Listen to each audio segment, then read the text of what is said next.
comité de gestion na mbongo moko bazala nango na nini na Robank babimisi 85% ya mbongo bapesi po basala misala wana. Mais makambo oyo mama Kainda Del azali kosala na ministère ezo kokamwisa biso. Azo sala makambo moko ya oyo sengelité pour payer kende liboso.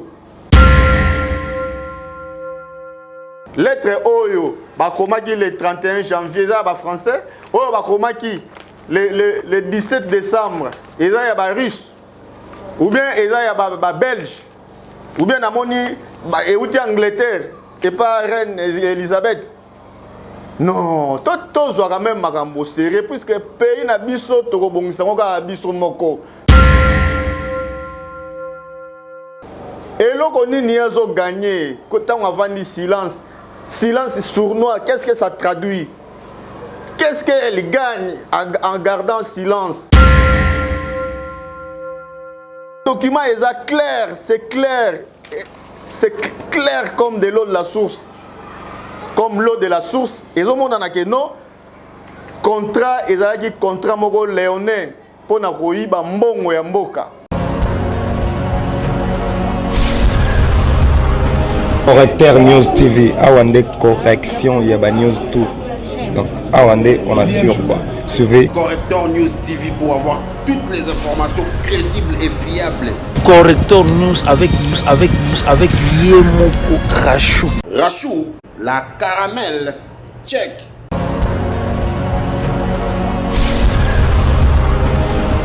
To sepeli mingi koyeba bino ebele liboso ya ba téléphone, ba télévision na bino pour na kolanda analyse lelo na chaîne Correcteur News.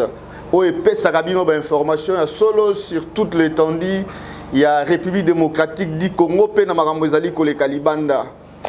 Lelo soki toye koloba na bino tokoloba makambo oyo ezali kotambola te na République démocratique du Congo oyo ezali pays na biso. Oyo ezali patrimoine commun ya bana nyonso ya Congo puisque République oyo eza ya mutu moko te. Mutu moko takoki koloba lelo ke no mboko eza ya ye asalaka ndenga lingi no mboka eza ya biso nyonso tu. Touta kolanda président de la République dernièrement lobaki mboka eza ya kokufa. Batu balobaki oh alobi mabe bon pona ye mais pona ngai pe mboko eza ya kokufa penza. Soko tali makambo eleka na mboko oyo okoloba mboko e mama ese kufa.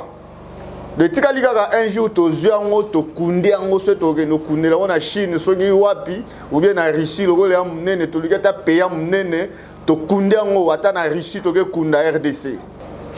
Pona ngai na mondi vraiment ke mboka eza ya kokufa ya solo parce que makambo esali makana mboko oyo okoki kondima te. Otali olobi est-ce que na pays normal makambo boye koki ko salema. Mais ezo salema quand même. Tala makambo ezali koleka na ex Onatra o babengi SCPT na société de commerce de port et transport o ekambami na ministère ya portefeuille. Tozali na 2016. Na 2016 comité de gestion ya époque wana ba signé contrat na société moko babengi yango IMD, International Marketing Distributing. Donc, na mokuse IMD. Onatra na IMD ba signé contrat pour babongisa port ya Matadi. Babongisa quai numéro 1 na quai numéro 2 na Matadi. Mbongo ya kobongisa nini port pour na kobongisa kosala musala wana eza ebasengaki 2,497,000 na 2016 basengi 2,497,000 pour na kosala misala wana na sima ya signature ya contrat comité de gestion na mbongo moko bazala nango na nini na Robank babimisi 85% ya mbongo bapesi po basala misala wana. Donc bapesa déjà 85% ya mbongo. Mais tala eloko yeko salema. Toyeko koma na 2021. na 2021 comité de gestion oyo baza sikoyo oyo bazali kokamba onatra lelo baye ko revoir contrat wana likamba kokamwa baye ko revoir contrat na 2021 baye ko revoir ango balobi ba matériel oyo bakosomba mpona kosala port wana mpona kobongisa port numéro 1 na 2 na Matadi il faut ekoma na 7 millions donc il ekomi na 7 millions 900 000 montant eza awa ekomi na 7 millions 937 000 dollars de contrat au basignaki na 2016 na 2 millions basignaki na 2 millions 497 000 dollars na 2021 ekomi na 7 millions 939 000 biso tokamwe pourquoi parce que na ba clause na bango tant basalaki clause na 2016 il y a comité de gestion en 2016 na société na firme wana IMD bayokanaki ke soki matériel et mati bakoki ko revoir prix na bango à 100%. Mais dès lors que bapesa déjà mbongo epesa manga 85% ya mbongo epesa mai déjà. Mais tozo ka moi ndenge nini ekomi lisusu no babimisa mbongo na Robank bapesa mbongo 8 millions 939 000 po bakende kosala misala wana. Toza kokamwa makasi likambo oyo tango makambo esalemi akage tango akage a tombé na information oyo a vérifier atali lobi oh ndenge nini basignaki contrat na 2016 na 2 450 000 dollars 2 497 000 dollars lelo ekomi na 7 939 000 dollars. Tala na échelon wana. Écart il y a combien? Écart il y a 500. Il y a 5 millions pardon. 492 000. Donc oyo différence est commis donc mbongo ebele. Bato ba bimisa. Akage a ebisi IGF.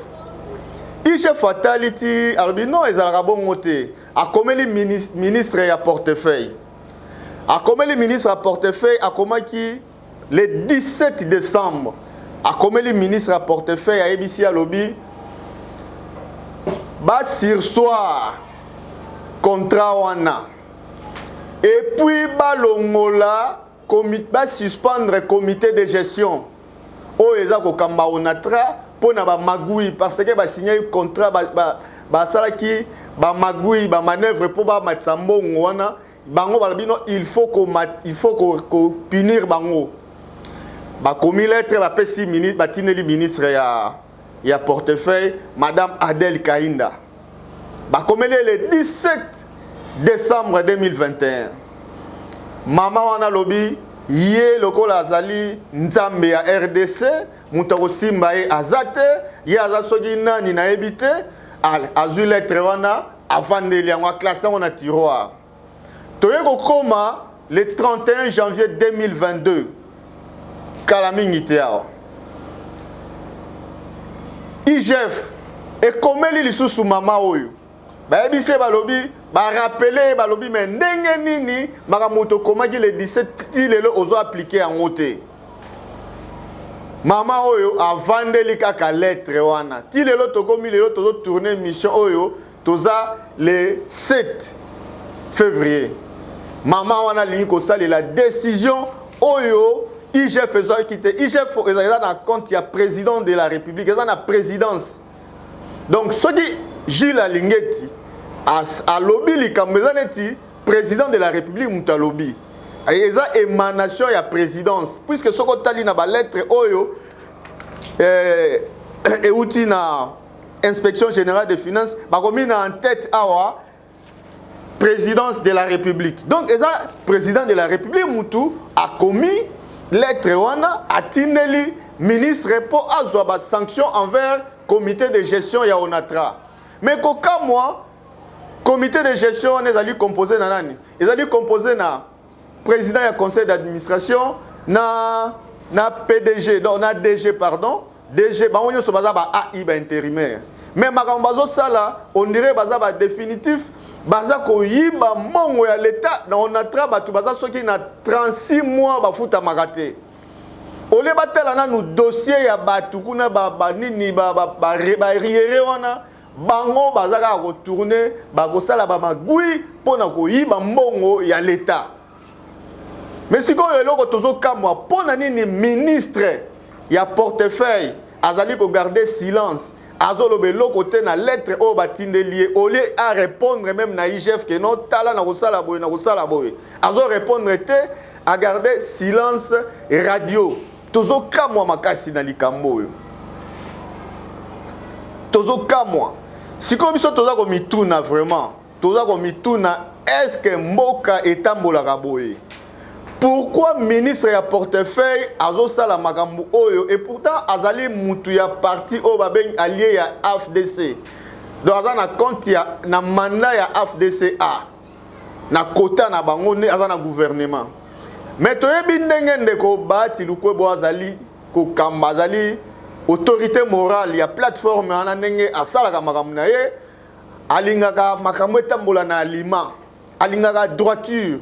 Mais makambo oyo mama Kainda Del azali ko sala na ministère ezo ko kamisa biso azo sala makambo moko ya oyo sengelité pour payer kende liboso soki tolobi balobi mboka ekufa ndenge président de la République alobaki e mboka eza ko kufa pona makambo aboye comment ba komeli yo balobi ba signer ba contrat de façon cavalière je la bango décision je la bango ba mesure ba sursoir contrat wana mais yé ministre batwana matoyi mangongi balobi bakoyo ke la IGFT bazo salaka bazo continuer makambo na bango ministre pas lobi ko répondre te biso tozo babi mais loko la ministre azo répondre te soit ministre ayebi ko komate pour ceux qui ministre il y a portefeuille ayebaki ko koma mais a komaki déjà à répondre IGF. Mais ti lelo ba komi le 17 décembre et le côté ba komi le 31 janvier et le côté c'est que ministre ya portefeuille ayebiki ko komate. Boye bisanga isoka ayebiki ko koma oba ayebiki ko komate. Ponga na ndima ke ministre ya portefeuille ayebiki ko koma, il faut à répondre na IGF. Lelo oyo contrôle, organe ya contrôle na mboko ezani. Parlement et ça la contrôle. Député Maïcha, il y a INC. À côté ça, question orale avec débat. Toujours quand contre ministre Oyo qui a portefeuille, na makamwasali une entreprise Oyo babengi Sakima. Assez poto kuna, ba saleli question orale avec débat ba déposer et pas à député Maïcha. Tout le monde dit que côté parlement, na contrôle parlementaire, bazolala. Alors, IGF a eu le devant. Cour constitutionnelle, na reddition des comptes. On a institution telle. Dépassement budgétaire. Institution boye. Dépassement. Côté donc, cour de comptes, na reddition des comptes. Na Assemblée nationale.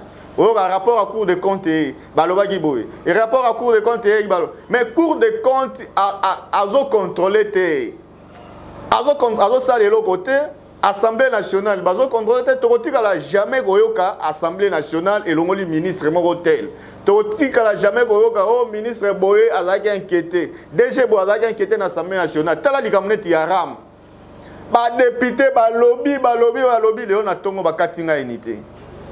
Mais ngai na bosana ki olena somba minute na somba unité. Pour na kolonga ra mona il faut to somba ra minute pour ba kataka ngote. Pour minute a déjà travaillé. Moi ba ben na minute et rozalate. donc yango moni ba député balobi ministre oyo ya petentik alobi mutakolongolaye azate avandi barambaram pe evandi président de la république a gagné kananga ba yebise marambaram alobi ayebaki yango te mais ti lelo ram ezakaka mais tokoloba nini tokoloba keno makambu oyo tozali koloba po mboka na biso oyo e avancé il faut tolandaka ba organe ya contrôle lelo oyo pour na aider à chef de l'état à travailler mboka kende liboso mais à part IGF nga nazomona organe à contrôle te pour pays oyo ezanga organe à contrôle les pays oyo eza voué na échec pays oyo égotique la jamais ko redresser économie nango to ko redresser économie ya RDC ndenge nini soki tozali tozana contrôle te tozo to sa ba institution te nga nazo kamwa ministre Adel aza député azaki député national élu à Grand Katanga azaki élu na Grand Katanga aza député awa a commis ministre mais ba député tango bazalaka ba député bazalaka très sévère envers ba mandataire à l'état mais ceux qui bazui député ba commissaire mandataire au monde na makambu et baby a commis embrouillé azo sa makambo azali ko reprocher ba mandataire ba ministre ba DG yé pas commis ko sala ngo tala net makambo ele gana essu ministre abandaki c'est un bon député mais tant a commis ministre ya essu a commis ko tia poto so ba décision bo oh longola oh université oh ezanga viable te ko kanga bo mon premier ministre asali boy mboka na biso tolobaka chaque fois que pays na biso ba occidentaux bazalaka na même mise sur biso yebisa ngai na lettre oyo ba komeli mama Adel Kainda ministre ya portefeuille o ba komeli lettre yebisa nga ba français bazawa est-ce que lettre oyo za ba français lettre oyo ba komaki le 31 janvier za ba français oyo ba komaki le 17 décembre eza ya ba russe ou bien eza ya ba belge ou bien namoni ba euti Angleterre et pas reine Elisabeth non tout soit quand même makambo serré puisque pays na biso tokobongisa ngoka biso moko tokoki jamais ko compter na batu mususu ba ko bongisa la biso pays muta uta jamais na occident ni na orient aye pas bongisa RDC so biso mo ba congolais te makambo oyo eza ebele le kaka na mboka oyo Assemblée nationale il faut ça la musala ya contrôle na musala ya contrôle ne a aider population a aider pays ceux qui payer zanga sanction batuba et sanction zate batuba ndo sala kaka oyo bango balingi parce que ba ebi au finish sanction egozalate biso toza ko tuna mais maman oyo ministre ya portefeuille azo protéger comité de gestion ya onatra na compte nini eloko nini azo gagner quand on a dit silence sournois qu'est-ce que ça traduit qu'est-ce qu'elle gagne en gardant silence madame la ministre pourquoi tu gardes silence pourquoi tu as préféré faire les quiproquos au moment où il y a une lettre un rappel suivi d'un rappel de l'IGF pour dire de prendre des sanctions envers les comités de gestion. Le document est clair, c'est clair comme de l'eau de la source.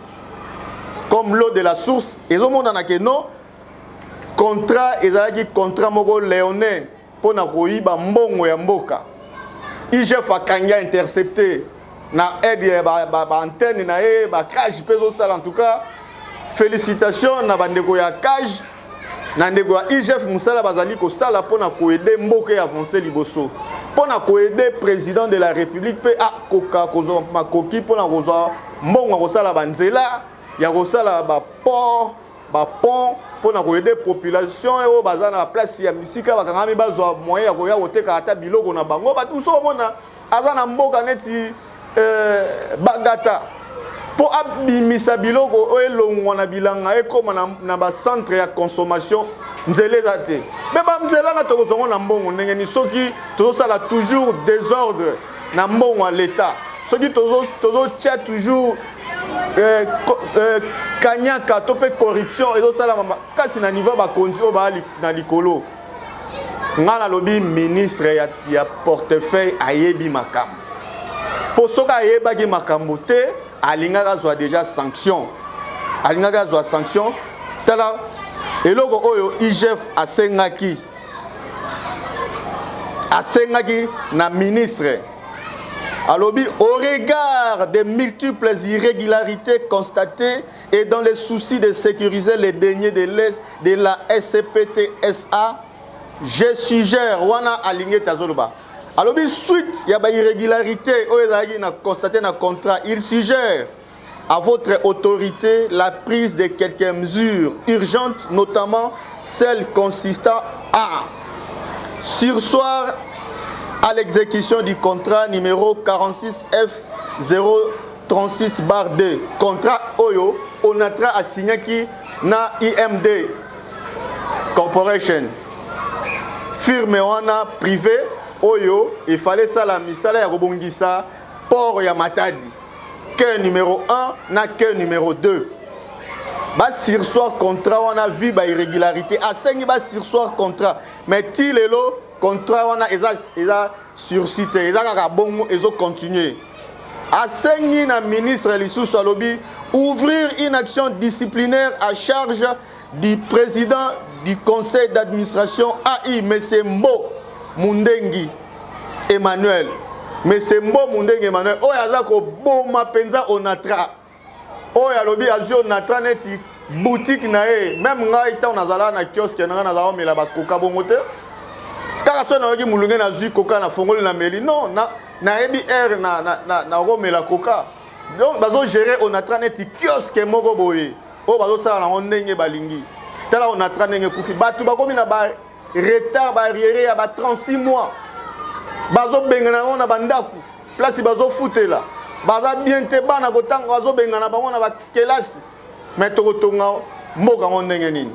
Mais c'est Mbo oyo azali PCA ya AI. PCA ya Onatra. Na Jean Masumbuko Mukengerwa oyo azali DG AI. Bango nyonso ka ba intérimaire. Bango ne ba bomi Onatra. Alobi clair, ouvrir une action disciplinaire à charge du président du conseil d'administration AI M. Mbo Mundengi Emmanuel. Du directeur général AI M. Jean Masumbuko Mukengerwa. Mais si le ministre alobi akosala eloko moko te na ba recommandation nyonso euti na IGF. Est-ce que le ministre alingaka mboka oyo? Mama Del Kainda na yebaki yo député moko malamu. Mais na ka mo etango bapesi yo poste ministériel mbala moko changer. Na honorable Maïcha yeko déposer lettre ya question orale avec débat contre yo. Ti lelo eloko moko te esaleme. Bazwi yango balalisi. Siko tokotambola na mboka yango ndenge nini. Tokobanda kokende kaka boye, nous naviguons à vie. Toza kaka boye toyebi te nini tokosala. Non, boye de mboka et avancer. Toye mboka. Hein? C'est que ça va passer au poste moko boye, tu es là, tu te prends pour un dieu. Ozo sala nyoso lingi, tu crois que tu es éternel. Non, personne n'est indispensable. Nous avons ezali pe na ba DG comité de gestion ba PCA ba lekaki wana avant yo ko ma PCA mais c'est Mbo Mundengi Emmanuel avant ko ma PCA ozalaki PCA te ozalaki administrateur ezalaki José Makila le sénateur José Makila ozalaki PCA accueilli yo remplacé mais boni okomi aux entreprises on eti kiosque na yo boye o nyo solingo zui koka omeli nyo solingo zui gâteau lié ko signaka ba contrat zangati na ta kiosque pe ba gérer ngo bongo te po ezelo sali po pesa yo bénéfice mais Onatra eza entreprise oyo eza na mbongo mais mbongo ngo ezomona te parce que ba autorité oyo ba tiaka na Onatra basalaka toujours makambo ya malonga te pona ko faire avancer entreprise wana kende liboso. En tout cas, to sengi na ministre atika bras de fer na présidence wana ezali neti azoto sa président de la République parce que IGF ezali na compte ya président de la République. Ça fait partie ya présidence, eza organe, eza structure moko, eza incorporé na kata président de la République, na kata présidence. Même maman ya lingi koto sa ba recommandation na ngote. Akoyebisa biso tozoloba lelo tokobanda koloba kaka ti mukolo oyo akochange comité de gestion wana. Ti mukolo oyo soka changer te ye moko ne muto ba ko changer. Ce n'est pas normal. Ba pesi yo mikane za clair yango eza clair, na rappel même. Olingi ko komate. Ngai so ba komeli nga mokanda ba lobi boyebe. Nga pe na ko simba biki na nga na komi po na yebi ko koma. Donc maman ministre yebi ko komate. So pendo yebi ko koma, ndo so répondre kala. Nga na moni ko yebi ko komate. Soko yebi ko komate eza mauvais, soko yebi ko koma ko zo répondre te eza mauvaise foi, eza insoumission, eza insoumise na ba autorité ya mboka. Ozo sala o nyoso motema na yo elingi.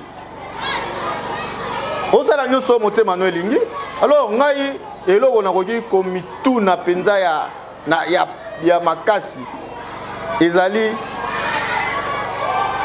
pourquoi silence sournois de cette ancienne députée, il y a un ministre, il député kala maman Adèle. Cadre, il y a AFDC. Cadre AFDC. Tala makamozali ko sala président Bahati. Éthique au prêchaka au pronaka na politique. Vous avez toujours prôné l'éthique en politique. Mais c'est Bahati, président Bahati. Mais voilà ce que votre cadre du parti est en train de faire au niveau du gouvernement. Comment il est en train de tourner en bourrique tous les organes de contrôle.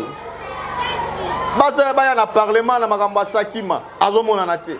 Banda ba kotisa nini? C'est que ndenge balobaka soki mwana ya soso atoni na nzungu c'est que maman naza na se. C'est que yaza na ba pui moko boye.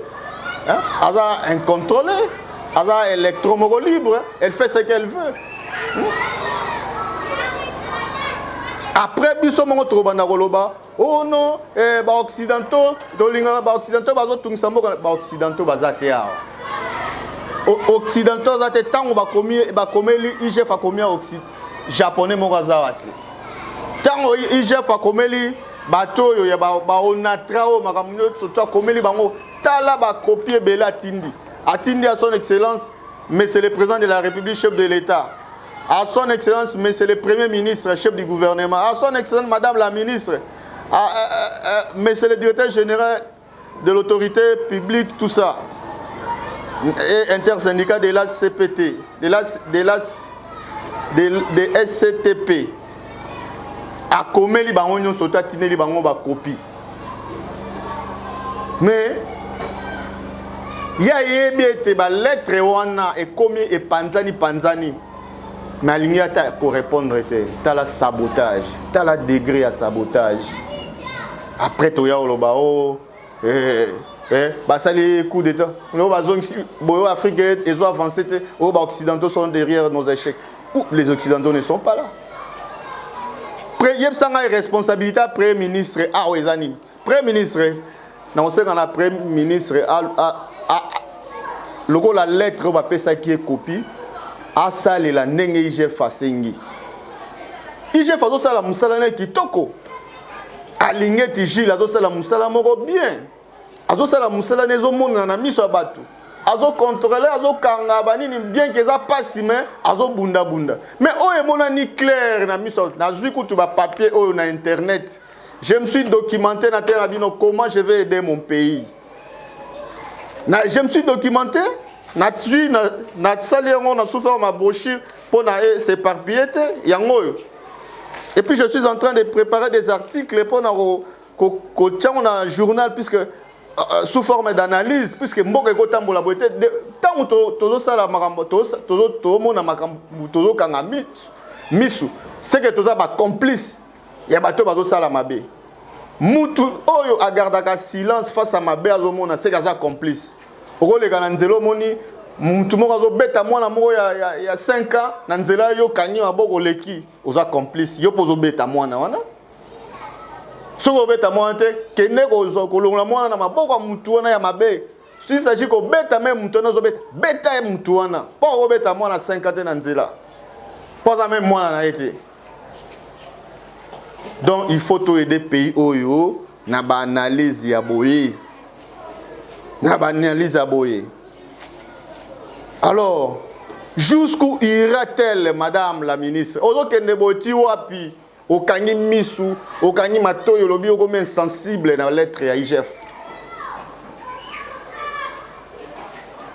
O lobi na étalioté kona makambo wana nyonso to étalioté.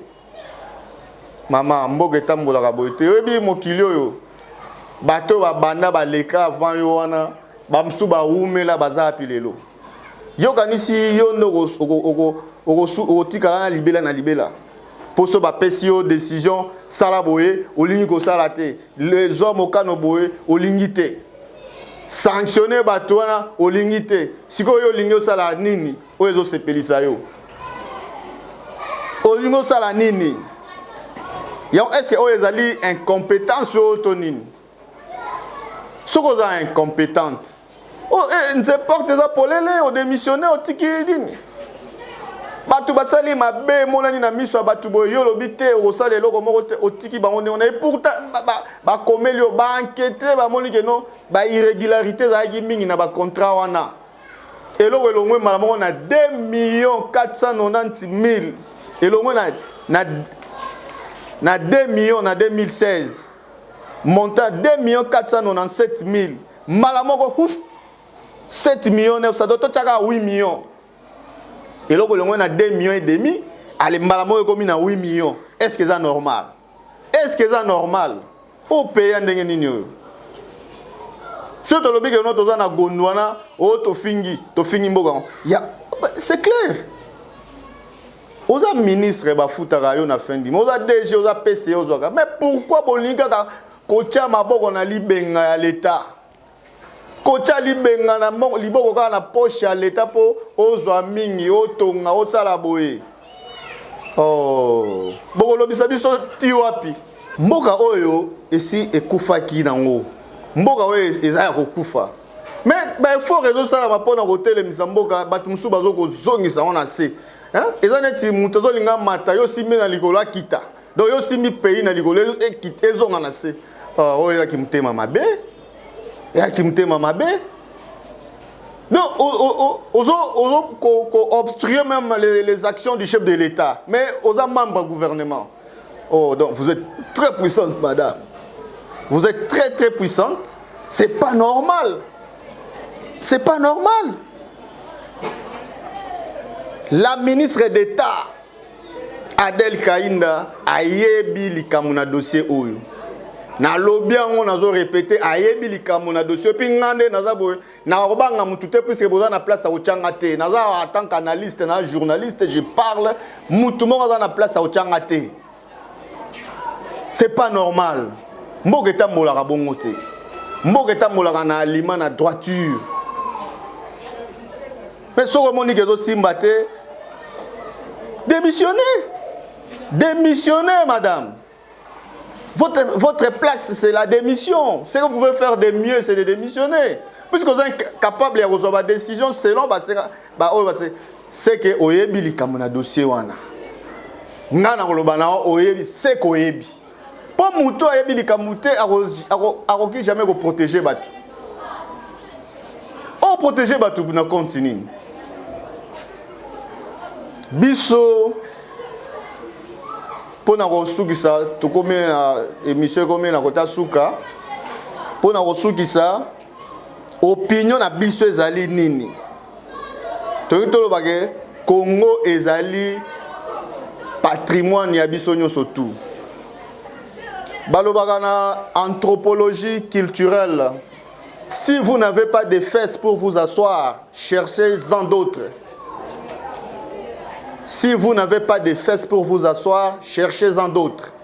Biso Togo vend de la Congo puisque c'est notre pays. Tous dans pays mususu te, tous dans la double nationalité te neti batu mususu baza nango. To contrat na RDC. Alors, to sengi démission ik et non que y a premier ministre, il y a ministre d'État pardon, Maman Adel Kainda a démissionné ik et nunc. Ici et maintenant qu'elle démissionne pour garder honneur n'a démissionné.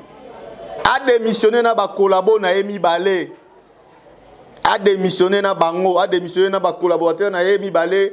Monsieur Mo Mundengi Emmanuel na DG Masumbu. Mo azali DG, azali PCA. Na Masumbuko azali DG. Bango misato ba démissionner mbala moko parce que baza eza trio moko ya ba mafieux. Baza ba mafieux par rapport ya Mikanda. Nazo spéculer te. Je suis pas venu ici spéculer na yaki na ba document sur tout complet. Je me suis documenté. J'ai fouiné, j'ai fouillé. Na koti si zolo na landi ti na ego mona makambo. Et puis toke na bino ti boko démissionner kaka boye. Mboke tambola bongo te. Tozali ko senga merci mingi na ndeko Gilles Alingeti.